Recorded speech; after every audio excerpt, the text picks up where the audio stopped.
The Thing was so terribly gross with the amount of gore it had. I mean, that's not a fair... I feel like that's a known thing. When was this review from? There are some people who could watch these films and then suffer from actual PTSD after watching it. Also true. Wouldn't they just turn it off, though? Like, I mean, at the point this is written, they can just click. I say all of this here today as an act of tough love in order to set the future of filmmaking up for success, and I hope you have a great day. That went in a direction I was not expecting. This is the same person who thought there was too much cursing in Back to the Future. That was a 1-star review from IMDb.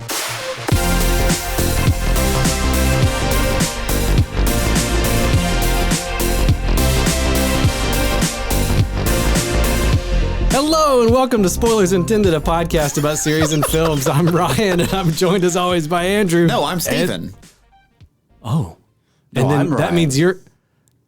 Wait. In this version of the world, Andrew is the bad thing you don't want to turn into. Who's the Andrew among us? Oh no. And Steven. Or is it Andrew?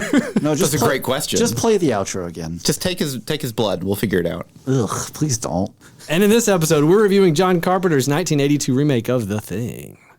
Okay. So this is a remake. I forget that it is a remake. Well, so, okay. There's the thing. It's The Thing from Outer Space. It was in like 1950. 51. Oh, So okay. that was an adaptation of a short story. This is considered a remake, but it's an adaptation. It's more of an adaptation of the short story than the first one was. This actually makes a whole lot more sense now. The first one had much more of a like 1950s. Like it was like the thing wasn't shape shifting. It was just a dude in a suit that like walked around. It was like okay. some of those rubber. It was the 50s. Michelin Yeah, they don't things have. on They it. don't have yeah. But so they basically took the short story Yeah. and were like, what if we turn this into a Frankenstein or a 50s sci-fi monster Is the movie? short story like just like a Pulp Fiction? Yeah, I'm trying to remember. It's called like what Who year Goes was There or something like that. You know what year it was I authored? can look it up. It was definitely before the movie. I think it's in from the the 50s. 30s. Well, yeah, It's from the Okay. 30s or Okay. so. The reason why I ask, Yeah. I have comments for later on in the review. Okay, Yeah. yeah. But yeah, this was technically people call it a remake of The Thing.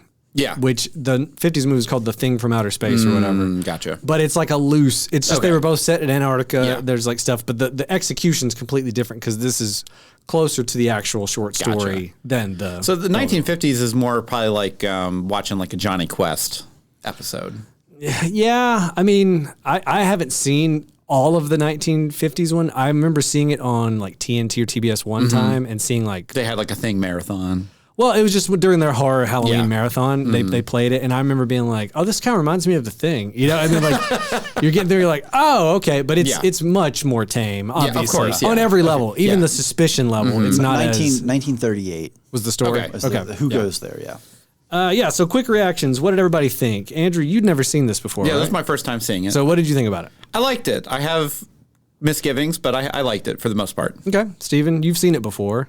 I have. It's been a while. You know, this Yeah. is one of those films that was kind of up there with like Temple of Doom. Yeah.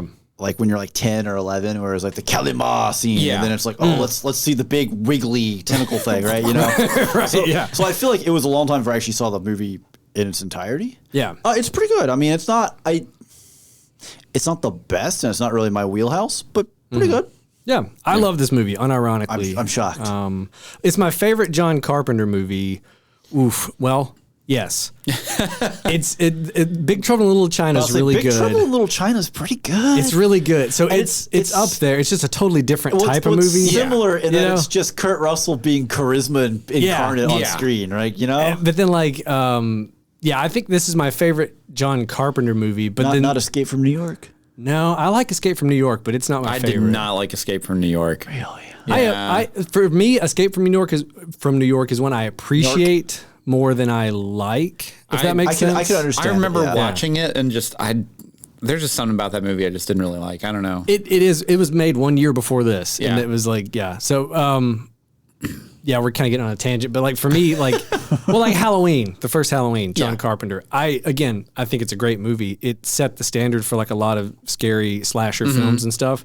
But if you go back and watch it now, it's fine. It's really good. It's solid. But like I appreciate it more for the impact it had more Right. than like Yeah. upon reviewing And it. that's kind of the thing you run into with movies like The Thing. When you go back into like late 70s, early 80s, is at this point we've seen the DNA of this play out, and all the permutations since. Where if you didn't experience this, in theaters or relatively early on in formative years, then it's just like, okay, yeah. So like my first initial takeaway, because like I'd never seen this movie before. I'm not a scary movie person. I don't like horror. I'm not really a big gore fan. So like this is definitely not in my wheelhouse of like something that I would go and like actively seek out. Or if someone was like, hey, we can watch this or this, I'm like, why would I ever pick that? Sure. So going into it, I was expecting something completely different than what I got. I don't think this movie was scary at all. Right. No, I don't think it's so over the top. It's more of a not thriller than a horror movie. See, that's the thing. I didn't even think it was very thriller. Okay, disagree. I think they needed to lean in more to the suspense aspect. Okay, so my general overall thoughts is because I've had a couple days to kind of ruminate on the movie. You were harsh on it initially. Is basically. He's in a group chat, and I was talking with someone else. Yeah, I just know. Secret back channeling you guys do. No. So essentially, like what I ran into, actually do the. Yeah, I was gonna say, how big of a thought is this? Let's get away from it's pretty long. Yeah. Okay, so let's jump into a plot summary. A research team in Antarctica is hunted by a shape-shifting alien that assumes the appearance of its victims. Yeah, ish. Fair enough, I guess. Released June 25th, 1982. Directed by John Carpenter, who Halloween, The Fog, Escape from New York, Big Trouble in Little China.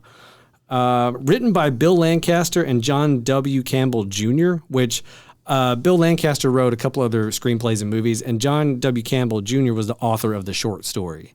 It took me a while. Interesting. So they're crediting him with it? So they credit him on both the 50s movie, this one. Okay, gotcha. And it took me a minute on IMDb because I was like, wait, what? Because it showed like no credit hardly at all. Like, who is this dude? Yeah, he's an author of the short story. So I guess it's, included. Music by Ennio Morricone from A Fistful of Dollars, A Few Dollars More, The Good, the Bad, the Ugly. Starring Kurt Russell, Wilford Brimley, Keith David. This is Keith David's actually first starring role, which I didn't know. I was pretty impressed with that. Budget was estimated to be about $15 million, and the box office was $19 million domestic, $20 million worldwide. So it must not have gotten a big worldwide release, which in '82, I'm trying to remember, like that's where it would kind of before they had like huge international openings. If you weren't especially horror movies, right? Like horror, like horror just doesn't, and especially this type of horror, I think doesn't necessarily translate well. Yeah. Probably not. And again, it's murky on some of those older films of like you had to be with the right distribution company. Yeah. And like there were certain movies that did get big international debuts, but not. It was like way more selective. I feel like. Yeah. Okay. So overall thoughts, Andrew, go for it. So going back to first time seeing it, not my normal wheelhouse, that kind of thing. After initially watching it, I was disappointed because I went into the movie expecting a lot more of actual suspense of like who's who and who is the actual thing and that kind of stuff. And it wasn't really that. And there wasn't a lot. Well, I'll get to that. Like there also wasn't a lot of characterization, which I was expecting there. Like Kurt Russell gets some. Yeah, he gets quite a bit actually. Yeah, because he's the main character, and that's it. Everyone else is kind of just like just stereotype versions of like the type of person that would be like that character. Yeah, if that makes sense. I think my issue there, because I tend to agree with this, is that they're all kind of archetypal characters. There we go. But they're not distinct enough from each other that there's kind of a middle block of the cast that all kind of blends together. And so moments when they're like, "Where's such and such?" I'm like, "Who is that?" So, but the actual so again, like getting out of the film initially, I was kind of like, well, that was it. Like I was expecting something a lot more deeper for like just the way that the story plays out than just kind of like a lot of stuff happens off screen that bothers me. There's also just stuff that happens on screen that characters react certain ways that just don't make sense. But after thinking about it, I was like, okay, this feels like this is a short sci-fi story. Which I liked it from a sci-fi standpoint, but then if you look at it from like a hard sci-fi, like Arthur C. Clarke, he doesn't really add in any kind of real like characterization for anything because the point of the story is not the characters, right? And it's or very similar to like H.P. Lovecraft as well, to where like the character is just the vehicle for the reader to get behind to see what's happening and see, whatever horrific things. What unfolds. Yeah, that kind of thing. So after I framed it that way and thought about the movie that way, I like it better. Okay. Because they're like, everything is just kind of face value, and I was expecting something a lot deeper for something that is now considered to be a masterpiece of the genre.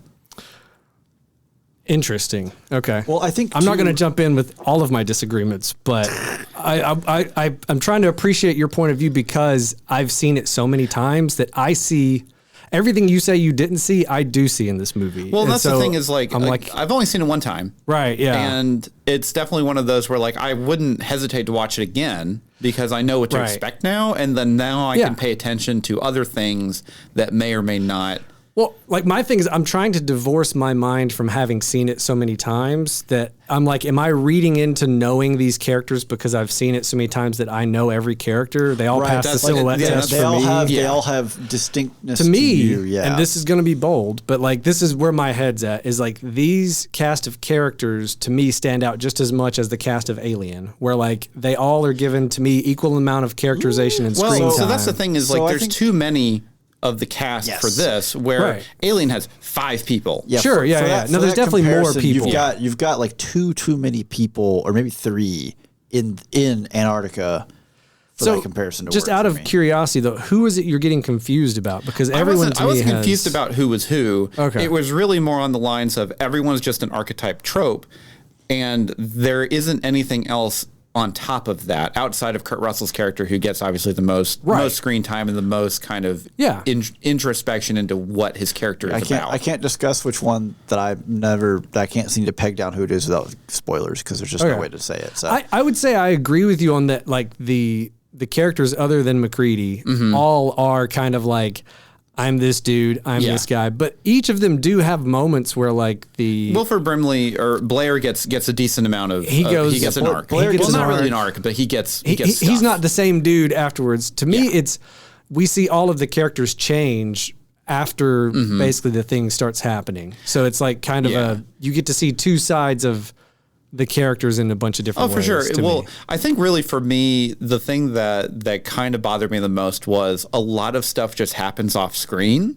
where I'm not saying that I need to see literally everything, but that adds the suspense of you not knowing. But that's the thing, though. I never felt any suspense while watching this movie. That's insane to me. This is one of the most suspenseful movies I've ever seen in my life. That's why I want to unpack this real quick. It's like, so the reason why I'm going with Andrew here is to me, I feel like you see too much on screen. There needed to be, if we wanted to really build up more suspense, there are a couple of pieces where I was like, I don't need you to do that right now. You just let it happen, make some noise off to the side or something, like do something else. Like it's like the Jaws effect of if Jaws was an animatronic shark running around, the camera's falling everywhere. It'd be you never have like an obvious, that dude's obviously the thing. Look at him. He's wiggling and walking around. You aren't guaranteed who the thing is, except for at the start.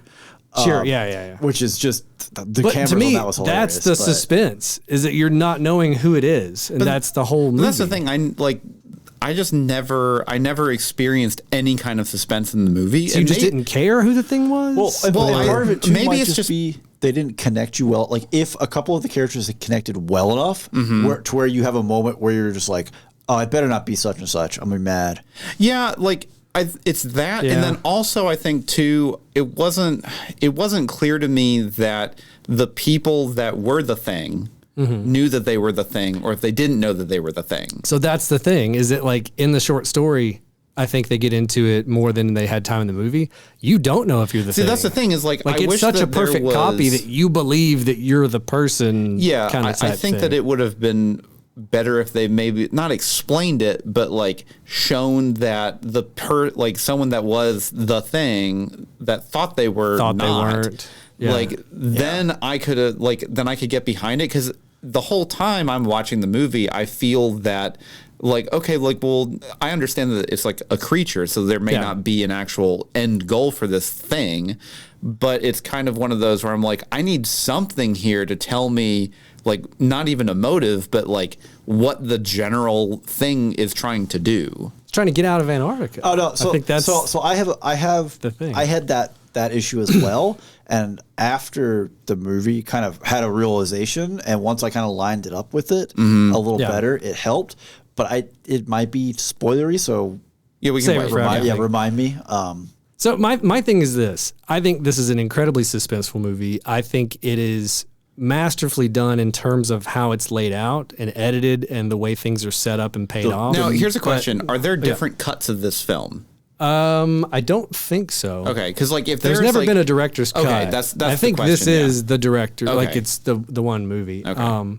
The music, what was I saying? The music and kind of music was great. What's almost like a sound effect now for the music. The music was voted for a Razzie as the worst score of all time and won. Oh man, the music was fantastic. Like I know for the goal of build suspense and tension. Yeah, it's there. It got nominated. That's a little bit of early trivia. It was nominated and won a Razzie for worst score of all time. Who are these nominators? Because they don't get to have an opinion about anything ever again. Obviously, the prosthetics and like I'll say like gore. Creature effects. Creature effects. There we go. Were fantastic. Like killer. And especially for 82. For 82, like this is the same year Blade Runner came out. Yeah, you know not what I mean? much budget. You don't have like CGI out there to support you. Really, it's fantastic. Yeah. But for me, I think the reason I like it so much, and it's kind of similar to why I like Alien so much, is like I love the idea of these people are basically telling a haunted house story of like you're stuck. Yeah. Right. There's a physical reason you can't just leave. This is one of the strongest limitations possible in like in the like vacuum of space and the middle of Antarctica. Yeah, I'm like being in Antarctica is essentially vacuum of space. Like there's just no survival options. But whereas in Alien, it's like the whole crux of it is like, where is this thing? What corner is it around? Who's it going to get next? What do we do to fight it? This is that on top of who can I trust? Is it that guy? Is it me? I can't put my back to the wall. Yeah, with this I guy can't over sleep here. because if I do, the thing might get me. And like, you see that in the movie where like they haven't slept for like a few days, and it's like the tension's getting to everybody. Well, so that's the other question is is like I know that there's a little bit of passage of time, and they kind of mention it like one time of like, oh, it's been like a couple nights. Yeah. But I wish that there was maybe like a little bit of a better indicator of like the total timeline. Total, okay. Yeah, it's really you should count the sunrise, like how many times it gets dark. So I also have a question. I have misgivings there. Yeah, it's Antarctica. It's supposed to be winter, one or the other. Yeah, if it's winter, it should just be dark all the time. Right. But it's it wasn't. Clearly spring. Yeah. What was I saying? Oh, so it's actually not spring. No, they actually, like again, I'm not trying to like dog on it. I actually enjoyed it. I thought the movie was good. I think that there's a lot that was to be desired on my initial viewing, just because like one, I haven't seen it before. I was expecting something and I didn't get what I was expecting. I got something else.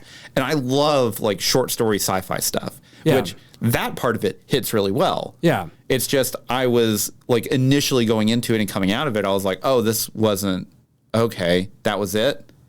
Kind of like, okay. But then after, having a couple days thinking about it, I like it better because I'm like, oh, if I, put it in my mind as like a Arthur C. Clarke short story, this is where it lands. Okay. So maybe it's a expectations versus reality type thing. Again, like this has been lauded as one of the, masterpieces of horror cinema.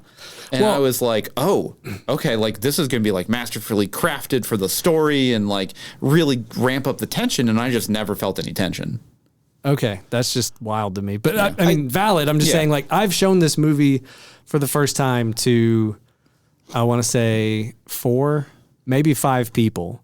It's also possible that just because I played enough Among Us and a lot of other things that it's just it may just pop culture. You're too plugged into the culture that this derives from. That is derived from this. Well, because one of the problems. Oh, go ahead. What I was gonna say is I've shown it to like 4 or 5 people, and they've all been like, "That was crazy. This was very suspenseful." Like I didn't ask them, "What'd you think of the suspense level?" But I'm saying like that was their comments were like that was. The suspense was intense. There was a couple people that couldn't handle it, not because of the gore, but because of the like. Really? The like, oh my God, who is it? Who could it be? Type. That's crazy. I think it's if you're, I guess it's if you put yourself in their shoes, then you're in it. You know what I mean? Like my issue is, I just feel like none of the characters did enough to put me in their shoes. Well, so then here's the question. So I was just kind of an impartial observer on the outside watching this happen. Right. Does that make sense? Maybe I'm just a nihilist for this, but like, is it a bad thing to be the Thing?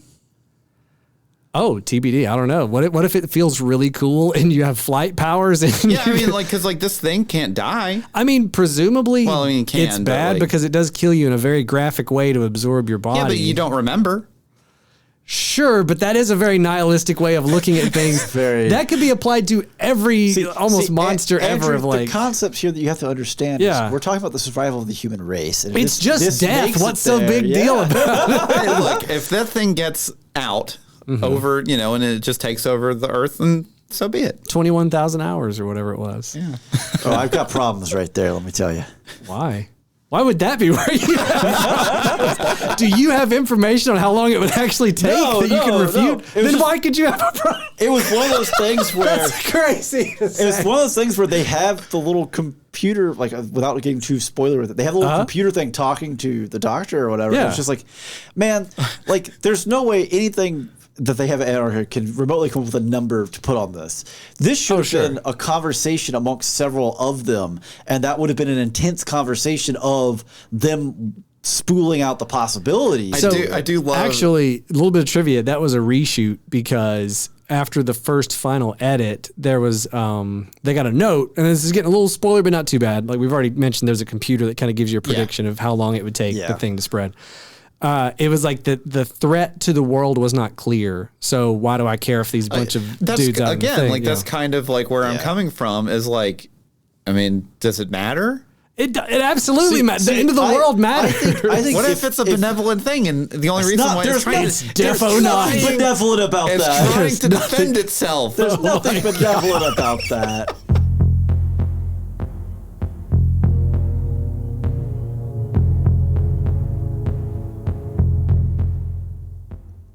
If you want to experience what it's like to be a shambling horror, assimilating all the information that surrounds you, lock yourself into spoilersuntoyourpodcast.com and let all our previous content sink its tentacles into you.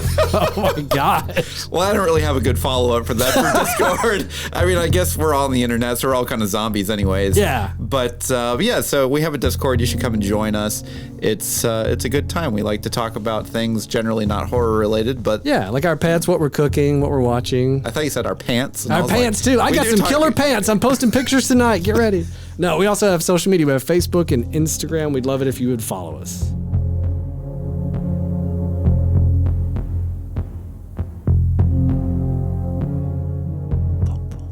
How did that win a Razzie? Right? Well, so I think it's a combination of things. I think... Did they just not have speakers? I think Ennio Morricone's work is very iconic with obviously the spaghetti westerns. And other stuff. I think it's a very...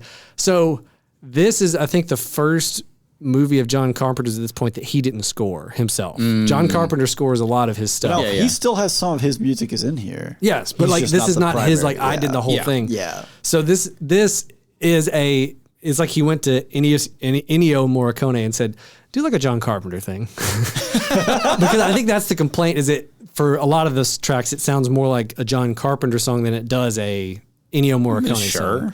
But I thought it was good. I'm with fantastic. You. When I was looking up the trivia and it was like this one a Razzie, I was like, for worse? Like, so like when we like started it up and it had like they were chasing the dog through the snow and stuff. I'm like, ooh, I like this music. Oh, right. It's the way it like the start of this film is incredible. It's a mood. Where everything is bizarre and then the dude just straight fumble hands the grenade flare. Oh, that's so good. Dude, when that happened, I was like, you idiot. You had the chance. Yeah, so my wife was watching just the front of it with me. She's seen it with me before, but she was just down there for that. And I guess she forgot about the fumbling the grenade part, And he fumbles it. She goes, oh no. And he went back for it. And she goes, no. And he's like, he tries to jump on it. It's like, you idiot. It's like, get out of there. Okay, let's get into a little bit of trivia here. Have we announced the spoiler wall? Yeah, I said. Well, I was starting to. The cloak of darkness. We've been unthawed from the spoiler go. wall. We're on the other side. Spoilers. If you don't want spoilers, back out and come back. Yeah. Oh God! Just don't do whatever you're doing. I think after our initial conversation, I'm pro thing. I think Andrew's over here, team thing. Like, take it over. Is it really that bad? In 2024, looking around at how things are going, you may not be wrong. So the way I view the thing now, coming off of the movie, Talking about the creature, not the movie. The creature, yeah. So because one of the thoughts I had before watching it was like, how did this creature, like, there's no civilization in this thing. How did it make that spaceship? How did it, do? And like, oh, this is the flood. Yeah. This is a creature that's destroyed whatever civilization this was. So and it's just piggybacked it was escaping. It piggybacked it out. Yeah. So whatever form we see it, like you see it in initially, that's not the form. Right. Like that's not what the original thing is. I almost like to think of it more as like a virus. Definitely a virus. It's not even like a thing, quote unquote. It's like it assimilated, some alien that had like a ship. Yeah, and was trying to deuce out somebody. It's the ship crashing is the dog running. Or like the alien was fleeing the thing on its civilization, but it was always it's riding piggyback and it didn't know it, and it assimilates it halfway through and then it crashes. Yeah. So like viewing it from that lens, I think it works because you were saying you're looking for a motive. Well, it's mindless. It's just a thing. Yeah. So John Carpenter has stated that of all of his films, this is his personal favorite. So he, like me, has good taste. Good choice. Good choice, John. It's become a tradition in British Antarctic research stations to watch the thing as part of... It's hilarious. I heard about this. Just hilarious. To watch the thing as part of their midwinter feast and celebration every 21st of June. Heck yeah. Which I'm like, that's wild to me. Like, I think I have a high tolerance for like scary movies and weird stuff. If I was actually in Antarctica, I'd be like, let's not put that on. Is there a Paw Patrol we could watch? So the film is considered a benchmark in makeup special effects, and the effects were created by Rob Botton, who was actually only 22 years old when this project started. Man, he's having a good day. I'm like, dude, Holy 22, cow. and he's like, all right, what if it's a crab head?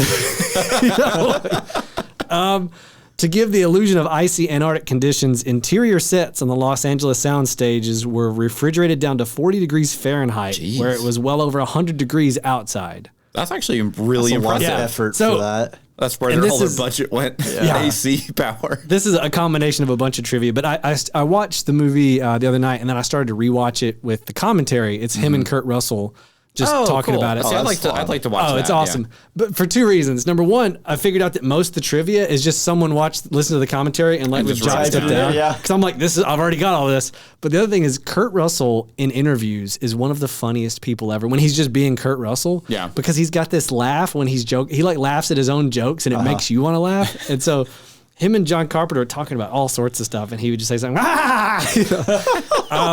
but in all that, they were talking about how they shot a lot of the exterior scenes in British Columbia, where it was like 40 below. Yeah. They shot a lot of it in Juneau, Alaska. And then they shot a lot of it on the back lot, Universal Pictures. And again, the thought at the time was like, we'll do X, Y, Z. And then it became actually more cost efficient to lower the temperature of a soundstage to 40 degrees below, or 40 degrees. Then shoot on location. Yeah. But even to cheat some of the breath and stuff, they would take a drag off a cigarette before a take and then step into frame and then like have like the breath coming out and stuff. Because there's a lot of the interior scenes are not like anywhere actually cold. It's on this, the back lot. Well, what's funny too what's crazy, just to go along the last bit of that was like, it's nuts when you watch it with that information because you will see scenes edited together with a piece from Juneau, a piece from British Columbia, and a piece from the back lot that's like back. And it's all seamless into one scene. And you're like, that's crazy to think they shot this months apart at three completely different disparate. Especially for that budget. Right, yeah. What I was going to say is it's funny too because that actually caused, like fan theories about who the thing is because Kurt Russell, at the end of the movie, you can see his breath. Yeah. You can't see Child's breath. Yeah, that's supposed to be kind of like I don't know if he just like, no, man, I don't smoke or what. I don't know. Who knows? Yeah. But yeah, so people were like, oh, well, he must be the thing because you can't see his breath. Or maybe it's in that take, the best take was the one where he had already exhaled his He's like, cigarette. I've already done a pack, man. Like we're past my limit. Right. You know? Which and I will say Yeah. the ending is great. Okay, you like that part of it. Yeah. Like He's a nihilist. Because some people are very like anti the ending. Of, like, no, I thought it was fantastic. It's too open ended. I'm like, no, that's the point of the ending. That's what you want. It's just the continuation of the movie. Yeah, like, you don't know who it is. I think it's really weird. Like, so I love H.P. Lovecraft stuff. I have like a compilation of a lot of his short stories. Doesn't like horror. Loves H.P. Lovecraft. Yeah, it's a different kind of thing. But I will say some of his stuff is very scary. Sure. And I'll say unsettling is more than scary. But like whenever I get to those kind of moments, like in The Thing, where it's just kind of like, oh yeah, you guys are just gonna die. Like I love that. Right. Yeah. Like it's fantastic. Like that's because good again, storytelling. that's not the typical Hollywood ending of a movie. Is Where it's not Halloween. Like right. Yeah. Yeah. Like I thought, think like test audiences or whatever, like mad. They wanted like the heroic ending. Yeah, they wanted it to be this like. That's not even McCready's character. The brass fanfare of him defeating the monster. He is literally on like the first week of winter, and he just pours scotch over his computer. That is his entertainment. Right. Because it cheated him. And so the behind the scenes that they talked a little about in the commentary is that like each of these characters is here for a reason, and they don't get into it in the movie for time reasons. Yeah. But it's like McCready is. They originally had him as a former Vietnam helicopter pilot with a lot of PTSD. Yeah. Tracks. And so it's like, I'm going to Antarctica Yeah. and I'm going to stay in my little bunk and I'm going to get drunk and I'm working through some stuff. And so you see him in the movie go from that character to like, I don't want authority to having to take over towards the end. And then like a couple of other guys like the Windows and like some of the other dudes, it's like the idea is like, there's a reason each of these people are out here. Yeah. It's one of them was like an addict. One of them was like something else. You know, it's like normal people don't just go to Antarctica. It takes you a know, special kind of mindset to be like, I'm going to winter in Antarctica. I mean, you say that, but I want to go to Antarctica. Yeah, you want to go on Antarctica for like 3 days under ideal conditions. Oh, Andrew would be out there. I want to go in summer. He'd be out there with shorts on going, my legs don't get cold. And it's like 200 below. Shorts and sandals, tank top. Yeah. Guns out, sun's out, guns out. But with a big fuzzy hat. You know? Not a cowboy hat. Yeah, Kirk Russell hated that hat. I hate that hat. He hated it, which I love it because it's like it's so goofy that it's like what happened was the second unit shot something with the hat already, and so by the time they got around to the A unit stuff, John Carpenter's like, all right, and here's your hat, and Kurt's like, what is this? And he's like, Kurt, it's the hat they were wearing. It's the hat. It's the hat you got. But he's like, what? He's like, make it look cool. You were Snake Plissken a year ago. Like, make it look cool. He's like, birth this doofy hat on. Okay, so a couple real quick things here on some trivia. John Carpenter was sold on making the entire film just based off the blood test scene alone. Like that was the scene that he read, and he was like, "I'd like to make this movie." That's a really good scene. That's probably my favorite scene in the whole movie. It's definitely it's definitely the most intense. I wish that I wouldn't have noticed that the moment where it like burst out from the platelet that it wasn't a fake hand. Because I knew, I didn't notice that. I've seen it 100 times. Yeah, no, I was like, oh, that's totally a fake hand. So this is going to be the one that burst because you need to have the effects to where like it can. Yeah. I will say this about the effects. Like first off, I think they're very good. Obviously, way to go, 22-year-old Rob Bottin. But like the first time I saw this was on. I was probably 10 or 11 on TBS or something. It was heavily edited for TV. Of course, yeah. Oh yeah. And I remember loving it and being like, I need to rent the real version of this. Yeah. This is too cut down. And so we rented it. And I remember being just blown away by the special effects. Just they're like fantastic. Absolutely unhinged amount of like, whoa, you know. And then I now have the newest 4K scan. They did I had the Thing Blu-ray when they were like, this is the best scan ever. And now they've done another better scan for the 4K. I'm like, whatever, you keep getting my money. But it looks great. But with the 4K, I'm like, I can see that that's a thing. Like, whereas on the VHS copy I watched back in the 90s. It's blurry enough to where you can't. To me, it almost looked more seamless because you couldn't see. Yep. You would have never known that the hand was fake. It's the same way of whenever you go and play like an old retro game on an LCD screen. You're seeing everything. You're seeing everything because you don't have the interpolation of the CRTs that are basically having a different refresh rate to actually smooth out the pixels and whatever. Yeah. So these couple of bits of trivia were interesting. So this opened on the same day as Ridley Scott's Blade Runner. Ooh. Yeah. The similarities don't end there. Both movies were met by very unfavorable reactions by critics. They both got pumped. Yeah. Both were beaten by Steven Spielberg's E.T. the Extraterrestrial, which was the biggest hit of that year, which it had already been out for like a couple weeks before these hit. Kind of I'll say this. The hopeful optimism of alien encounter, and the thing is just the exact opposite. So John Carpenter says in the commentary, he's like, we were 2 weeks after the thing. He's like, we were definitely not like E.T. Sorry, we were 2 weeks after E.T. Yeah. He goes, our movie was not as nice and friendly as like E.T. So that's the thing. I'll say this.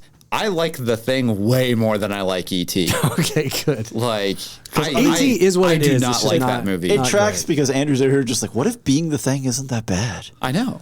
I want to find out. Again, he's like, I am on the Thing's side here. E.T. was terrible. They should have just shot that thing. The Thing, though. Now, hold on. They're just trying to survive, man. So, according to John Carpenter, he takes all of his failed movies pretty hard. But this film specifically, the initial negative reception really disappointed him the most because not only was it a box office bomb, but critics panned its gory effects, the tone, and the characters. And in response to the commercial bombing, the studio canceled the multi-picture deal they had with Carpenter. Wow. Who noted that his career would have been completely different if this had been successful because he wouldn't have gone on to do They Live and Big Trouble in Little China, that other stuff. He would have probably done the multi-picture deal with Universal or whatever.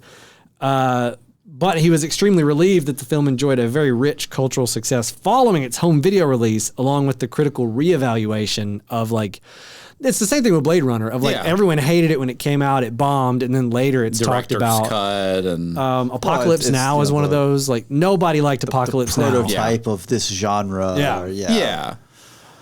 Okay, the only other thing I'll throw out is just random was the opening title is trying to replicate the original Howard Hawks film. Oh, okay. And the way they achieved it was they put a smoke-filled fish tank, covered it with a plastic garbage bag, and then had the credits on it. And then when they burned the bag away, it reveals the basically thing. the what do you want to call it? Stencil. Yeah. That's over. So behind it is this smoke-filled fish tank and a garbage bag, and they're like, burn it. Let's that's pretty cool. For me, it's like that's a very guerrilla in my garage style. But again, this is 82, and again, you think Blade Runner is 82. That's the first time that they use like a computer-controlled camera. Yeah. So this is like we got to do this in camera or we can't do a ton of stuff. So I thought that was interesting. All right, so let's get into some spoiler-filled thoughts. Anybody have anything to throw out there spoilery? So I gotta say, this time around watching it, I was a little thrown by. I guess it just never processed in my head that there's two things in this base at the start. Because you have the dog come in and then they bring the other one back. Yeah. From the Norwegian base. Right. Yeah. So like in my head is like, so are there two of them frozen?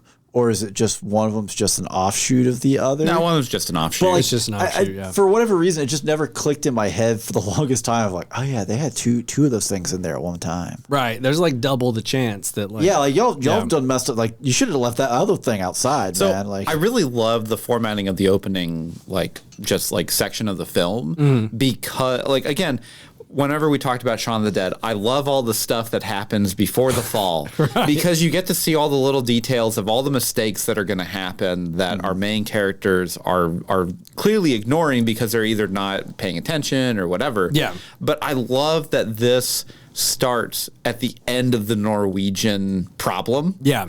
To where they've already encountered this. They've been dealing with this for days, months, weeks, years. There's a whole other movie of this. Which I know that's what the 2011 version of it was. Yes. In that one, it's basically Mary Elizabeth Winstead and a couple other Americans and a bunch of Norwegians, and it's trying to be. It tells almost beat for beat the same story. Yeah, it just ends with kind of like the same going off on the helicopter. And it's trying to set it, and it's like don't stop. And that was another.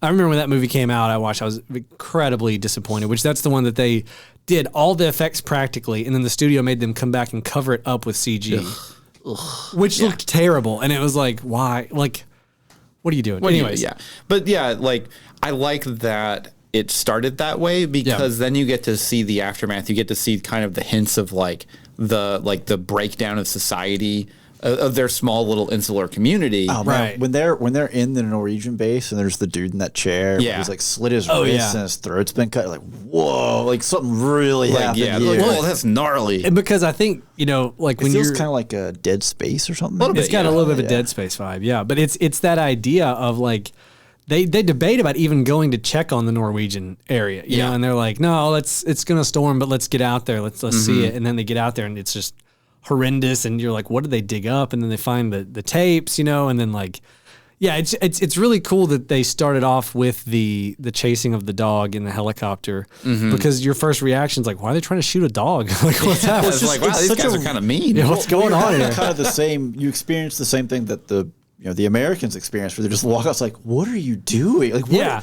what is happening? Well, and then the guy in charge, the captain, whatever, he just takes that dude out, because it's like, you can't just roll up into a camp and start shooting our dudes. Like, we're gonna take you out, guy.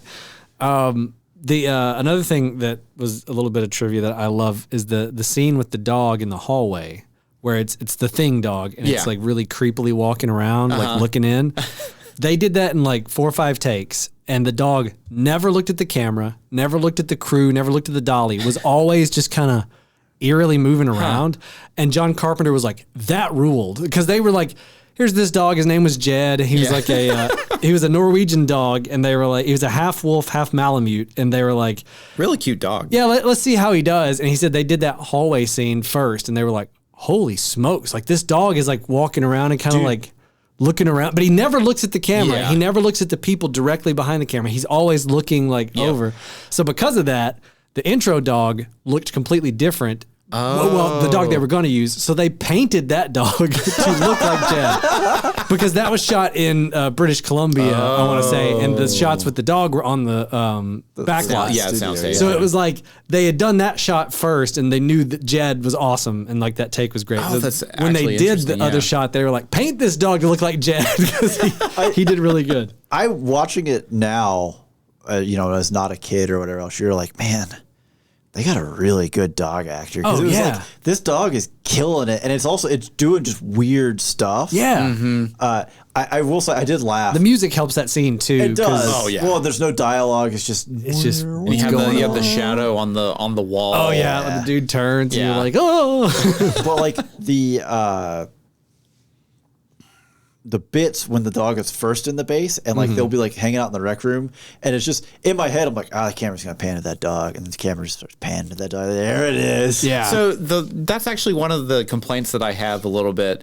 That kind of brings me up into I'll say 3 different. Well, really just 2 points. So. One of the things that I really like about, I'll say, like, kind of like short stories like this that are kind of encapsulated inside of a very specific like environment, location, right? So a bottle is most of the time at the beginning of the story, you are going to have basically like references where it introduces each location. So like you have like someone's like, hey, can you go down to the generator room? I need you to go check on this or whatever, and we see it, we just know it exists, right? Right. Then whenever like the dog comes in and he's just kind of walking around, I'm like, oh, okay, he's just walking around, hanging out or whatever. And then like, 15 minutes in, they're like, hey, go put that dog in with the other dogs. And I'm like, there are other dogs?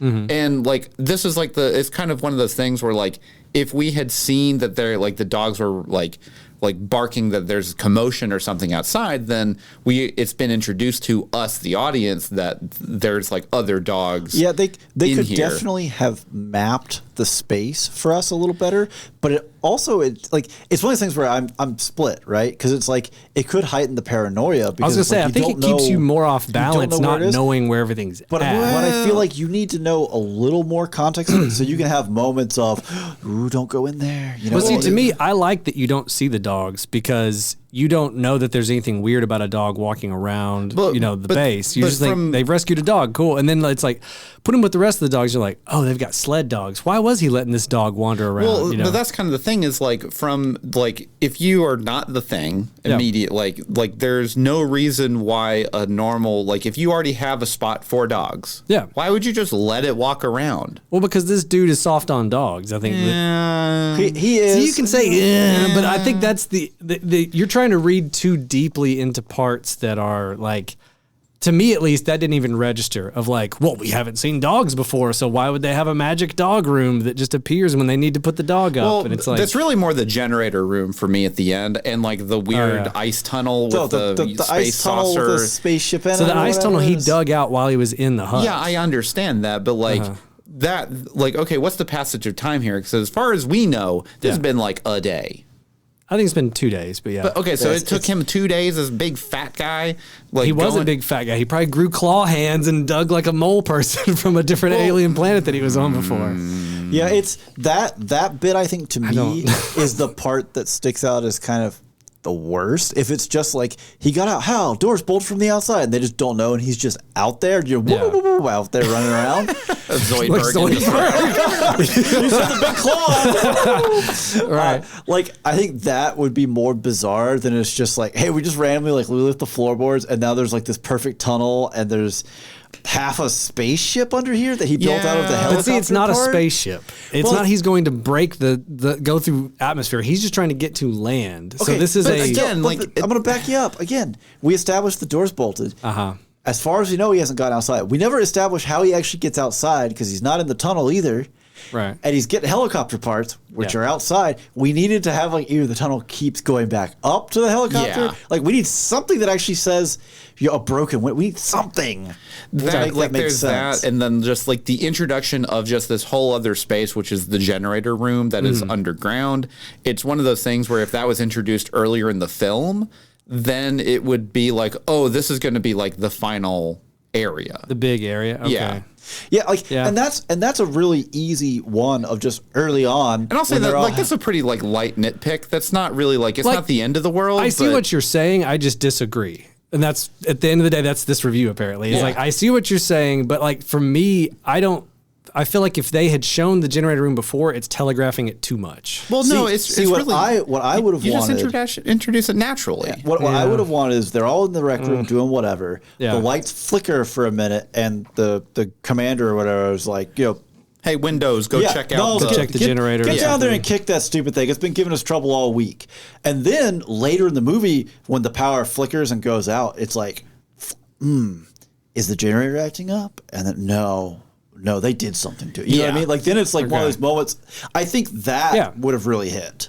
Yeah, like and again, like this is again small nitpicks here. I still enjoyed the film, but it just could have been constructed a little bit more tightly for that, to where just because it's an enclosed bottle of problems, and whenever you introduce stuff that wasn't seemingly in the bottle, it feels arbitrary compared to something where like, because this is basically its own environment, you need to be able to introduce those things a little bit earlier to where then you're like, oh, there's the generator room, lights flickering, that kind of stuff, because we don't know how this whole compound works. is set up. But see, like I think of like Alien, right? They never introduced the fact that there's a self-destruct mechanism before the end of the movie. I don't know. They don't set it up. They don't have to. And then when it happens, it's not like the complaint is like, well, that comes out of nowhere. You didn't know that the whole ship could blow up. It's like everybody knows the that same ships can idea. self-destruct in space. That's Everybody like a knows rule. that Alaskan research centers probably have a generator. How else do they get power? Underground?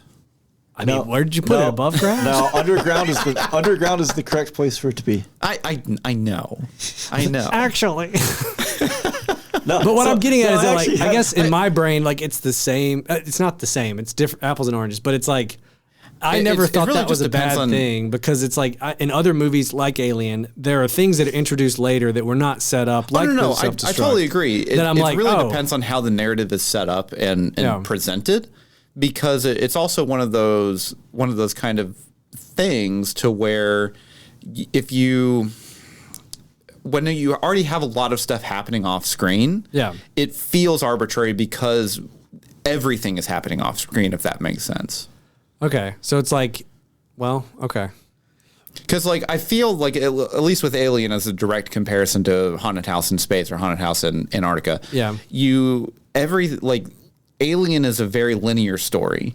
It is. Compared to this, where there's a lot of different threads happening. There's still a lot of things that happen off screen in Alien too, though. Well, I think depending on the cut. True. That's true. I think too for Alien, you don't really revisit a lot of the same places over and over again inside the ship. Whereas this, because people are like running around outside and everything else, like you're constantly like they went out the doors. Like they barred all these doors. Which door is this one now? Because like they put wood in front of all of these. You know. I did have one moment though, just really stupid when they drive the cat through the wall, and I was just like, "Man, that diesel fuel would be hard as a rock. It's been so cold out there." I was like, "Shut up, Brain." That's like, come on, guys. That's not how diesel fuel works. Shut up. That's not how diesel fuel works. There was in the helicopter when he realizes that there's the parts are missing out of the helicopter or whatever. When they were making that set, they built a 2x scale model of the inside of a helicopter because when they tried to shoot it the first time, it's too close. He pops in and the camera's like in there, and it's just like you can't see, So I've never known that until I was listening to the commentary. You don't think anything, and I was of like, it, "What?" And I rewound it, and if you really look, it's like this panel is huge. But he's like, he took the stuff, and then like when you watch it now, you're like, this would be like Avatar people flying this helicopter. So I did like how I just ran across this as like a trivia or whatever when I was looking stuff up on the film. Yeah. So the Norwegian base is the American base. It's just filmed after they just set it all on fire. Wait, really? Oh, yeah. I think that's right. Yeah. It's like the destroyed remains of that set. Oh, basically. Interesting. Well, the helicopter, too, they had like one chopper. Yeah. And they just reskinned it to be theirs. That was another thing. The chopper pilots they got were bush pilots. Uh-huh. And one of them... whipping that sucker around. Well, there's a scene where it was when McCready takes off. He's sitting in the pilot seat, and the co-pilot, it's obscured because of the helicopter. Yeah. It's not actually the doctor. It's the actual pilot. Of course, yeah. When they take off, he's told Kurt Russell, take the stick. It just lets go, and Kurt's like, "Huh!" And you can see the chopper goes like, bubble, and kind of bubbles. And they in the commentary, they were dying. They were like, "Yeah, he just hands me the controls." Like I was like, whatever. The other thing was the bush pilot kept offering to John Carpenter, "I'll crash one of these on camera if you want me to crash a helicopter. Like I don't care, dude." And it was like, what? How do you controlled crash a helicopter? Bush pilots are nuts. Helicopter pilots are actually insane. He says this to John Carpenter as he's just swigging an entire bottle of vodka and flying, and they're in the chopper. Like, not right now. Have you ever seen the clip of the guy who's like he's doing helicopter flying instruction, and they're flying around, and some dudes like crash their little RC plane into a tree? Oh no! So like the instructor is just like, "Oh man, did you see that? Oh, they lost that little plane. He's gonna be so mad. We're gonna give him a sword. We can get that. Pass me the controls." And like you could hear, like in his voice, you could hear him like putting the cigarette back in his mouth to hold the control. You're like, this is some Vietnam dude. I'll find the clip after this. Yeah. It's amazing.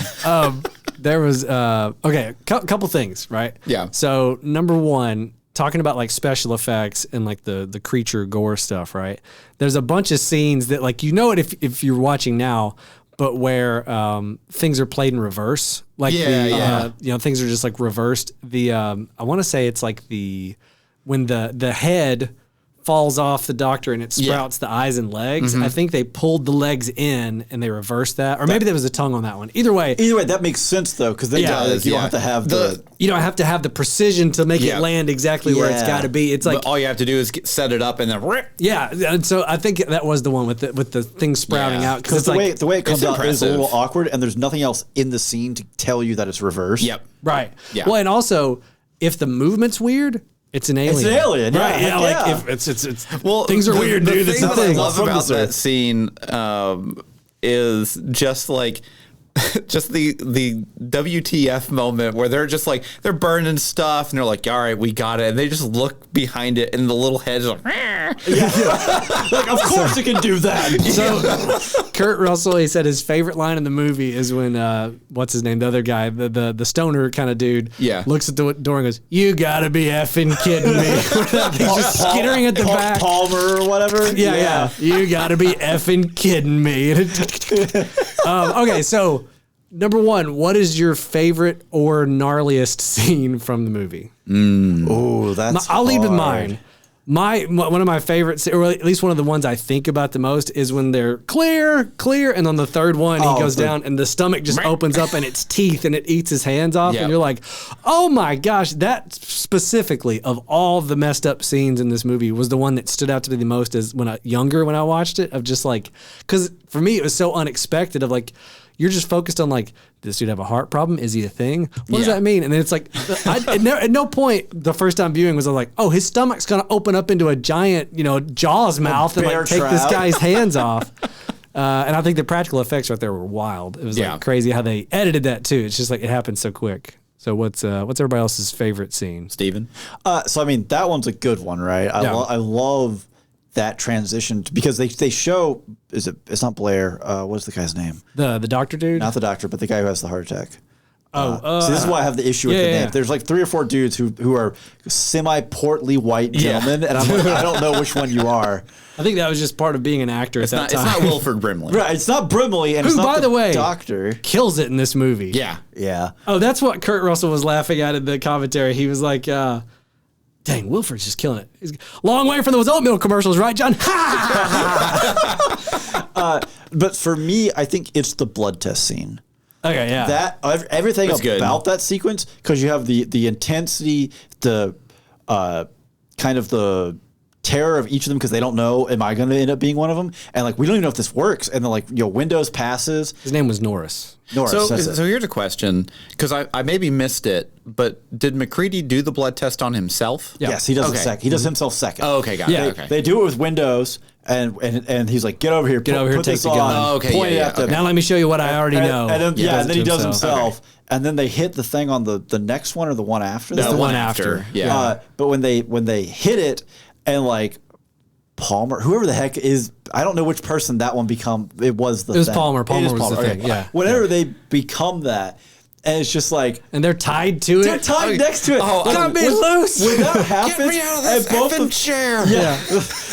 Well, I know we've had a really tough time, boys, but let me tell you, I don't want to spend the rest of my time in there tied to the freaking couch. Yeah. But when they're like, our weapon against this is a flamethrower, and you're tied next to it. Right. Yeah. Doesn't that suck? So I do love. I mean, and I get it. Like, in the face of adversity of this awful monster thing that just turned potentially one of your friends into just absolute goo, that Windows completely freezes up. Oh yeah. But it's like, 100%. Windows, what are you doing, man? Well, and I think and again, this is upon multiple viewings. I think if you pay attention to Windows, he's kind of a character throughout. He gets slapped around by the commander. Right, yeah. I mean, he gets the snot beat out of him by Brimley. Yeah, right. When Brimley's going off on Brimley's everything. old oatmeal-eating butt can like take you down no sweat. Like, diabetes. Yeah, diabetes got you rocked against the wall. Then but I think it kind of plays into... Yeah, he freezes up. Of the people to have tested first and be like, okay, cool, you're my ally. It's like, man, it's like the least. I know. It's like, oh, not Windows. Do Childs first. Yeah, come on. That dude Keith David rules in this movie. That down. Yeah, Keith David's great in this movie. So I think one of my favorite moments is when Blair just kind of goes absolutely nuts. Oh, yeah.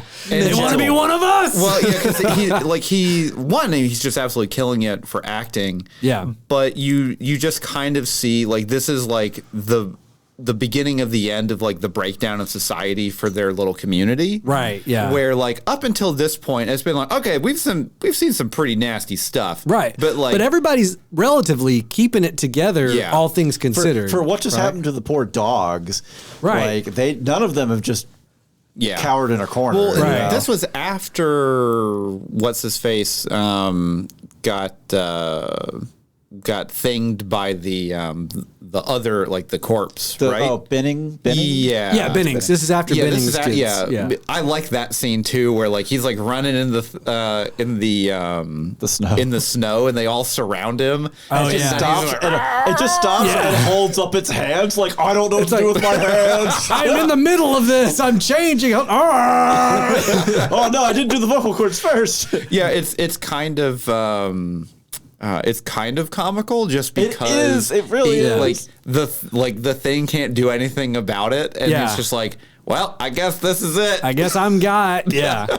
So this is something I always try to figure out in my own head of like when Blair has the breakdown and is destroying all the stuff, is he a thing at that point? Or is it after that? And that's where I'm like, I think he's a thing before that. I think he's a thing before that. I think that's why he's destroying everything. Is he's like, I'm gonna. But then again, that's the thing. I don't think. I think the thing doesn't know it's the thing. Yeah. I think he's doing that because, again, I really feel like the scene would have been better to get rid of the stupid computer and just have him talking over with one of the other scientists there, Fuchs or whatever. Well, see, the problem is he can't trust any other person there because Fuchs might be the thing. So you can't just go talk to Fuchs about it. But the thing doesn't know that it's a thing. But you need to have that realization. He doesn't know he's a thing. Where like they have, let's just say they have their own buddy thing, whatever. Sure. And he's talking to him. They're having the realization of, hey, like, if this thing gets off this continent, what is there to stop it from taking over all of humanity, right? What this ends the human race. And then like Fuchs is like, well, I'm going to devise a test so we can find a way to figure out who it is. Yeah. And then, Wilford Brimley goes in the other room and has a mental breakdown. And it's just, no contact. We don't need rescue. Yeah. No one needs to come here. No one needs to know we exist. Starts destroying everything. But I feel like that sequence would have hit so much harder.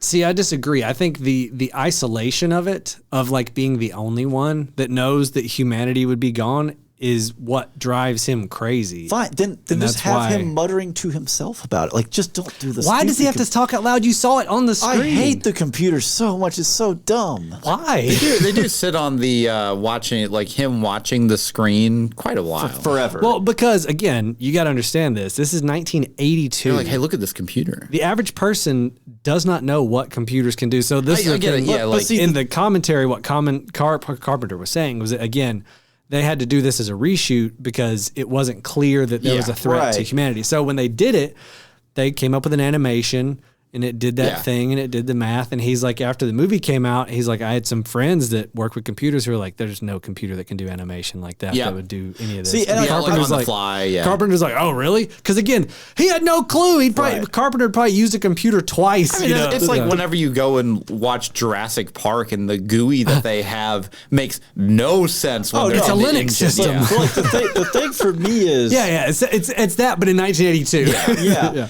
The thing for me with that is it's not like, oh, well, no computer could do that or whatever. It's just I don't know why it bothers you. Please tell me. That's what I'm trying to figure out. I'm trying to get this out. I think that's just more of like I just feel it. It's an emotion. Again, crap out of me. I have to pose the question: is it really that bad that the thing would take over humanity? Oh my God! Stop. So what it is? He's a thing stand over here. I think what works for me is this is sci-fi, right? The concept of the thing is sci-fi. Yeah, obviously. But the environment that we're operating in with the people, it's not far future. It's not futuristic. It's just hey, we just have whatever tools we've got, right? Right. Yeah. So adding that element to it is a little too much of this is a leap forward of sci-fi.